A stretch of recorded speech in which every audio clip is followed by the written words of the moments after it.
Opa, bom, lembram daquela série em que um garoto sem nome vive com suas duas avós completamente malucas, um pato mestre do disfarce e um irmão tão bonito que fazia o bairro inteiro entrar em colapso? Pois é, esse é o irmão do Jor-El. Se você viveu no Brasil em 2010 e não estava debaixo de uma pedra, você com certeza viu o irmão de Jor-El passar na Cartoon Network, mesmo se não tivesse a menor ideia do que estava acontecendo na tela, porque sinceramente muita coisa não faz sentido, tá? E se você achava que esse aqui era só mais um desenho aleatório, sinto lhe informar, o irmão do Jor-El é a coisa mais brasileira, insana e genial que a Cartoon Network já teve a coragem de exibir. O lugar onde um refrigerante vira uma pandemia, onde o Japão é vizinho do Rio de Janeiro, onde o protagonista não tem nome. Literalmente, ninguém nunca fala, nem os pais dele, nem mesmo ele. E o mais insano de tudo isso é que essa maluquice tem uma história coerente, ela segue uma lógica. Então hoje a gente vai te contar toda a história dessa obra-prima esquecida, em ordem cronológica. Então segura na mão do titio Steve Magal e vamos nessa.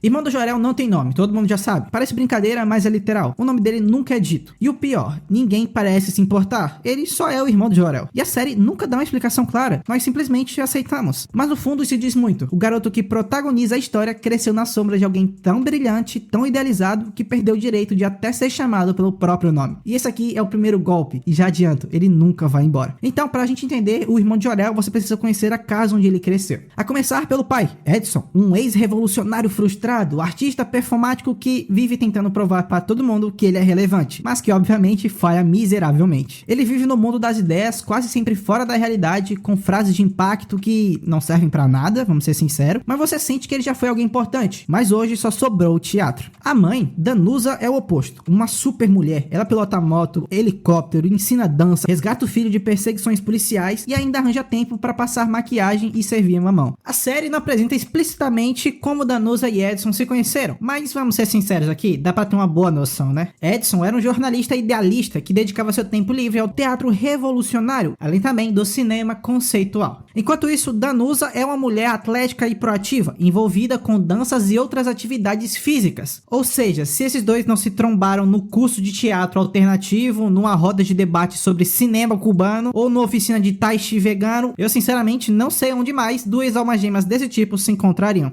Aí nós temos as avós, que uma são melhor que a outra. Vovó Juju, ela é muito bondosa e carinhosa, principalmente com o irmão de Jor-El, e tem uma ingenuidade quase infantil, além de ser viciada em abacates. Vovó Gigi, por outro lado, está sempre mal-humorada, passando todos os dias assistindo os filmes do Steve Magal na TV e contando histórias sobre seu passado que ninguém sabe se é verdadeiro ou não. E no meio disso nós temos dois irmãos. O mais velho, Nicolau, ou Nico, como o pessoal chama, que vive com o rosto coberto e quase não fala nada, parecendo meio traumatizado ou cancelado. Ainda que ele fosse muito habilidoso antigamente, ele já não usa mais 100% de si. Ele gosta principalmente de atazanar a vida do irmão de Jor-El. E o do meio, Jor-El, o galã, o centro das atenções, o símbolo da perfeição. Ninguém sabe o que ele pensa de fato, mas todo mundo o ama. E mesmo sendo muito popular, ele não é snob, muito pelo contrário. Ele mesmo diz que é inseguro e confessa admirar muito mais seu irmãozinho mais novo. E já que falamos nele, vamos aqui pro mais novo, o irmão de Jor-El, tá? Que acaba ficando um pouco perdido no meio dessa árvore genealógica insana. Em um episódio absolutamente genial,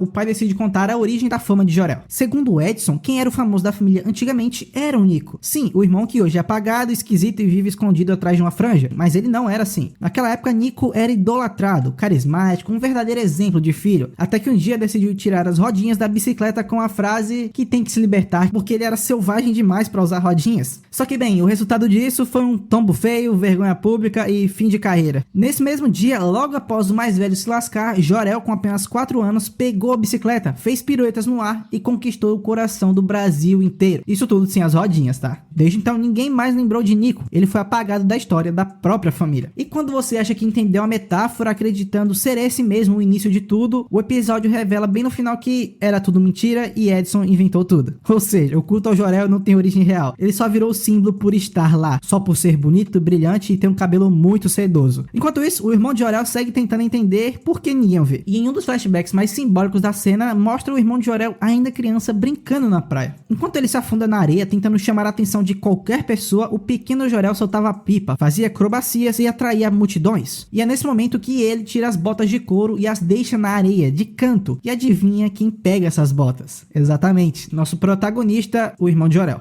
Sim, o irmão de Jorel literalmente usa os sapatos do irmão. Durante toda a série, ele carrega o peso simbólico de tentar ocupar um lugar que nunca foi dele. Até o visual dele é emprestado pra vocês entenderem quão esquecido ele é. Mas esse momento também marca uma virada em sua vida, porque é ali que ele conhece Lara. E cara, Lara é uma das personagens mais incríveis da série e com certeza a mais importante para a jornada do irmão de Jorel. Enquanto o mundo inteiro trata ele como um figurante, Lara o trata como uma pessoa real. Ela não é só uma amiga qualquer, ela é a primeira pessoa que o ouve, que o desafia e que puxa ele para o mundo real. E a relação dos dois é linda justamente por isso. Eles vivem se metendo em problemas, mas sempre juntos. E quando brigam, se afastam ou ela vai morar no Japão, sim, isso acontece, tá? O laço continua forte. Lara que empurra o garoto para crescer, para tomar decisões, para desafiar o sistema, mesmo quando ele só queria ficar de boa na sombra do Jorel. Ela é talvez a única pessoa que realmente conhece o nome dele. Eu acho que além da família, né? E mesmo assim, nunca diz, porque ela entende que ele está tentando descobrir quem é. Eu acho que essa é a metáfora de não saber o nome ainda. Ao longo da primeira temporada, a série mostra como o irmão de Jorel só quer pertencer a algum lugar. Ele tenta entrar pro grupo dos populares, tenta ser artista, tenta ser esportista, tenta até ser cantor no episódio do maior videoclipe de todos os tempos. Mas sempre que ele tá prestes a ser reconhecido por alguém, ou Jorel aparece, ou algo explode, ou ele mesmo desiste. No episódio da caneta de 250 cores, por exemplo, ele tenta impressionar os colegas com um objeto mágico, símbolo de status na época. Só que ninguém liga de fato pra ele, porque o que importa de fato para as pessoas é quem segura a caneta, e não a caneta em si. Na segunda temporada nós temos um arco que resume bem o tom do desenho, a excursão alucinante sem freio. A escola organizou um passeio em condições sobre-humanas com o lendário Steve Magal. E só para explicar para vocês aqui, nesse desenho os episódios seguem uma ordem cronológica. Então vai acontecendo o episódio 1, 2, 3, vão tudo interligando as coisas, entendido? Dito isso, por conta do episódio anterior, ele perdeu a hora e o Wanderley, que além de ser zelador é um motorista, pisa a fundo no acelerador e se recusa a parar. Isso porque era uma ordem taxada da diretora, ele não poderia parar. Enquanto isso, a mãe do irmão de Jorel aparece de moto, voa por cima da cidade inteira e inicia uma perseguição cinematográfica. A trilha sonora explode, alguém joga um guarda-chuva no volante, a professora luta contra esse guarda-chuva, o negócio fica sinistro de verdade, tá?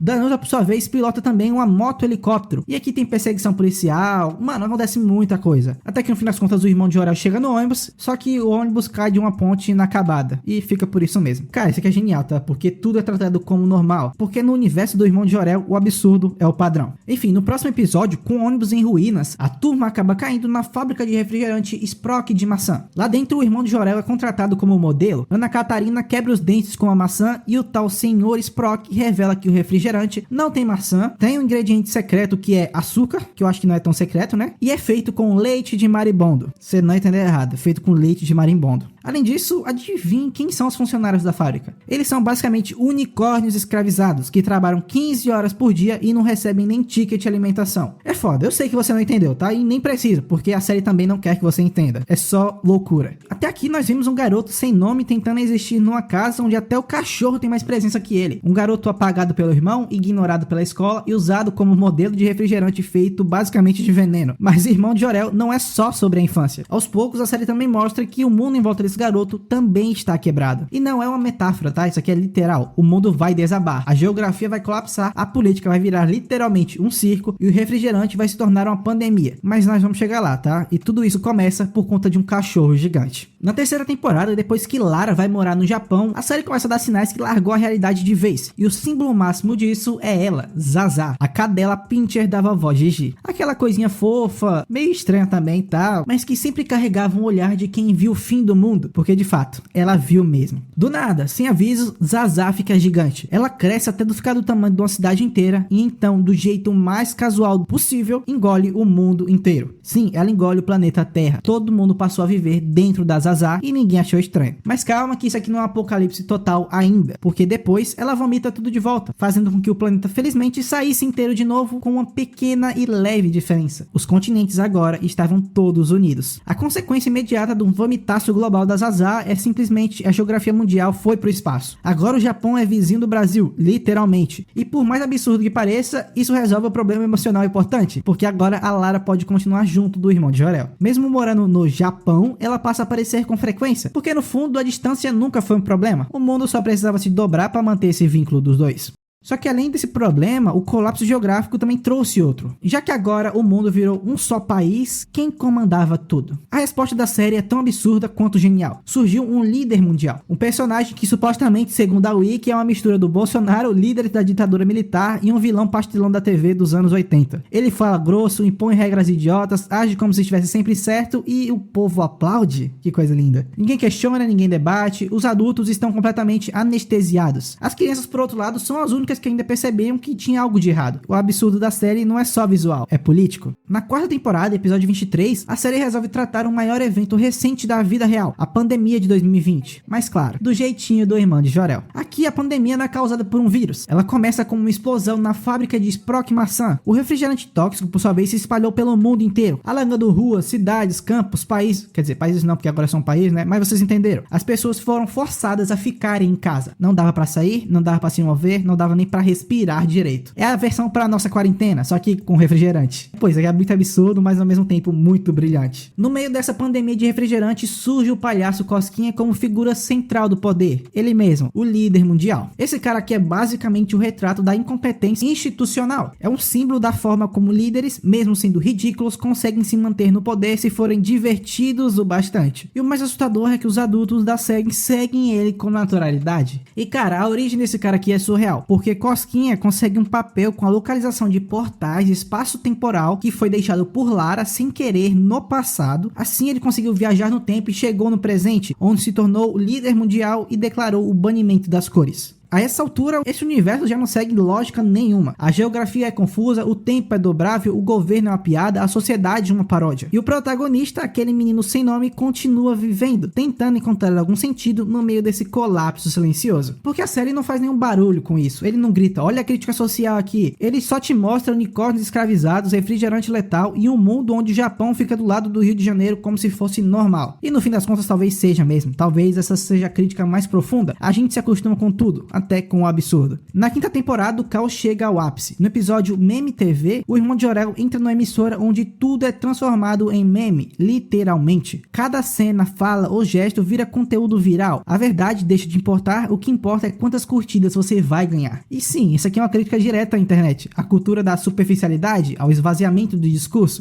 Só que calma, esse aqui ainda não é o pior dos problemas desse universo, porque agora a realidade do mundo vai embora. O tempo já não faz mais sentido, as regras estavam se quebrando, personagens desapareciam e o pai dele, Edson, começa a perceber algo que ninguém deveria perceber. Em um episódio aparentemente normal, a família se prepara para ir a um show, só que no caminho, Edson começa a notar que tem algo estranho acontecendo, muito estranho. Ele percebe que o Wanderlei está em todos os lugares ao mesmo tempo, na loja, no teatro, no carro ao lado, na calçada, no telhado, em todo canto. E mais, ele parecia ter poderes sobre o evento, como se estivesse controlando tudo por trás das câmeras. Edson começa a juntar as peças. Ele percebe que alguns diálogos estão se repetindo, que certas cenas são idênticas a outras, que o mundo à sua volta está roteirizado. Em determinado ponto do episódio, Edson tem um vislumbre, quase um surto, onde ele vê o mundo ao seu redor congelar, e então ele percebe que nada ali é real. Ele é só um personagem num desenho animado feito para entreter, seguindo o roteiro que já foi escrito antes mesmo dele existir. E o mais assustador de tudo isso, ele sabe, mas ninguém mais à sua volta parece perceber. Em desespero, Edson tenta contar a verdade para todos, mas sempre que ele tenta falar, algo o interrompe. Um som, um corte, uma explosão, uma frase fora da hora. E aí ele tenta usar o seu último recurso. Ele vira pro irmão de Jor-El, aquele garotinho esquecido, apagado pela própria família, e pede para ele dizer o seu nome. O menino até tenta, mas como sempre, o aparelho nos dentes distorce tudo. Saía um som incompreensível e ninguém entendia nada. A série se recusava a deixar ele existir com o nome próprio. Depois disso, o Edson tenta voltar para sua casa. Ele monta num coco voador, mas quando ele está prestes a beijar Danusa, ele desaparece, como se nunca tivesse existido. No episódio seguinte, ninguém comenta sobre isso. A família age como se nada tivesse acontecido, mas se você prestar atenção, tem algo de errado com o fundo do cenário. Durante esse novo episódio, sons estranhos começam a aparecer, tipo sussurros, pessoas pedindo ajuda, e no canto da tela uma mancha, como se alguém estivesse preso ali, alguém que foi esquecido. É sutil, quase imperceptível, eu não percebi de primeira, mas é constante. E E aí o irmão de Jor-El e Lara descobrem uma fenda no cenário, um lugar que não deveria existir, e aí o episódio acaba. Só que se você tiver paciência e deixar os créditos finais rolarem até o final, uma cena extra aparece, mostrando Edson. Ele estava vivo num lugar branco, sem chão, sem teto, sem tempo. Esse é o limbo do personagem que descobriu demais. Ele estava completamente consciente de quem era, mas sabe que se continuar existindo naquele universo que estava, ele vai ter que esquecer de tudo. Ele vai ter que voltar a ser o personagem que sempre foi, aceitar o roteiro, ignorar a verdade, sorrir e acenar.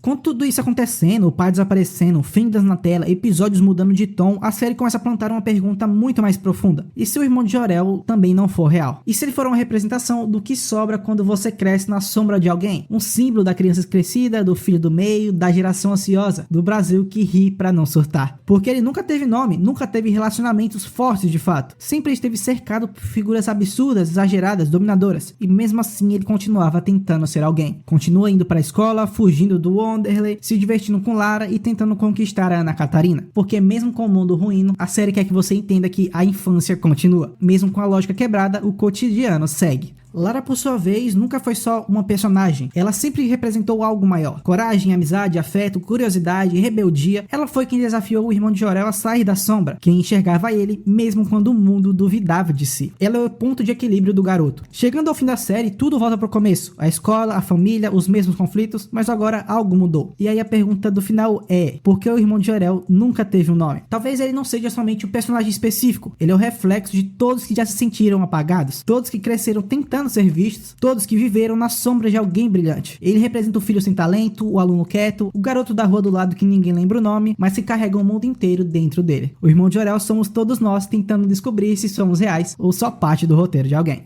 Bem, se você chegou até aqui é porque gostou do vídeo, né? Então faz o seguinte, curte o vídeo, se inscreve no canal e me conta aqui nos comentários quem é o Jor-El da sua família. Porque no fundo, todo mundo tem um Jor-El em casa e todo mundo já sentiu o irmão dele também.